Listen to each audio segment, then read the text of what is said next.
She has a daughter who becomes violent in some way. I didn't ask her if guns were involved, but and she said, so I've chosen not to associate with her because, of the violence. No. Nobody just suddenly becomes violent. They give you 20 warnings that you don't pay attention to or that you handle badly, and then they become violent. And I asked her that. She said, well, yeah, that's true. And so the daughter starts off by blaming. Well, I don't have a job because of you. What's the answer? That's right. You say, that's right? Uh-huh.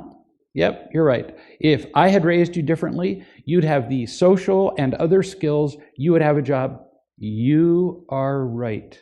But see, what you do is you either try to placate her, argue with her, be quiet and not say anything. Oh, and that just brings out the beast. And then she attacks you more, and then you either say nothing or defend yourself, and before long we have violence, because she's going to get the message into your head even if she has to do it with her fists. See? So it turns out that the entire problem here is saying you. Oh, right. I knew that. So now when she says it's your fault, you just go, yeah, damn, completely. That is, let me tell you, that is some kind of disarming to kids who are looking for a fight. Yes, it is. And see, she's already got the second shell in her shotgun, and she's going, well, I can't shoot you now because you're not a monster. She doesn't know what to do. Try that first. Just agree with everything. So she says, isn't it better to first fill yourself up with love before you deal with the daughter? It's an ongoing thing. You want to fill yourself up enough to deal with her. Make sense? So let's say you go over there and you agree with her and you go, yes, I did. And the daughter keeps going and you become overwhelmed. That's when you say, honey, I really want to finish this discussion because you are right. I have to go now, even if you've been there for 6 minutes. But I'll come back and we'll finish this discussion. That's how you learn you didn't have enough. So then you go get more and you come back and finish it another time. Don't ever go into a conversation where you know you're going to fail. Who's that help?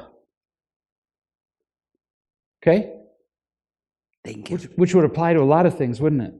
See? Children, husbands, wives, bosses. This applies everywhere. At the workplace, people call me and go, my boss is a son of a... Yeah, sure. He tries to tell you something and blame you and whatever, and then you become defensive, and then he really pours it on. As opposed to, I should have paid more attention to that. So tell me what you can do for me now. I had a boss that was the terror of the world. Everybody was afraid of this man. He'd come out of his office and the halls were just empty like scurrying rats. And he'd come... You'd be operating. He had a microphone behind us in the operating room.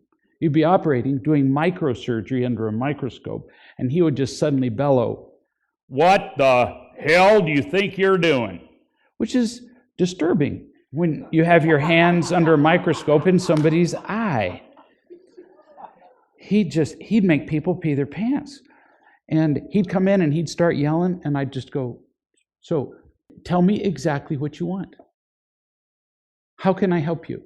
Well, I don't know. And he'd stomp off. I could get anything I wanted from him because I didn't fight him. And I wasn't afraid of him. Ever. People want to be loved. They only use anger to make you afraid because it's the only thing they know. But it makes them feel alone. I just loved him. And I didn't put a big sloppy kiss on his lips. That wouldn't work. No, I just wasn't afraid of him.